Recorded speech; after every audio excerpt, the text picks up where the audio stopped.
தான் பெற்ற பிள்ளைகளை மட்டும் நேசிக்கிறவன் மனுஷன். பாகுபாடு இல்லாம எல்லா மக்களையும் நேசிக்கிறவன் தான் கடவுள்.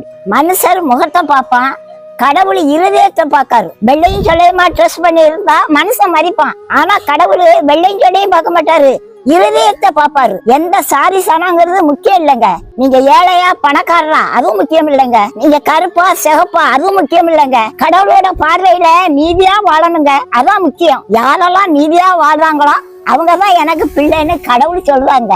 சில பேர் உடுப்பு வெள்ளை வெள்ளேன்னு இருக்கும், ஆனா அவங்க மனசெல்லாம் பாவ கரையா இருக்கும். அப்படிப்பட்டவங்களை என் பிள்ளைன்னு சொல்றதுக்கு கடவுளே வேதனைப்படுறாரு. நீதியா வாழுது நீங்க தாங்க கடவுளோட பிள்ளை. கடவுள் உங்க மேல அன்பா இருக்காருங்க. கடவுள் உங்க மேல வச்சிருக்க அன்பு சாதாரணமானது இல்லைங்க. உங்களுக்காக உயிரே கொடுத்திருக்காருங்க.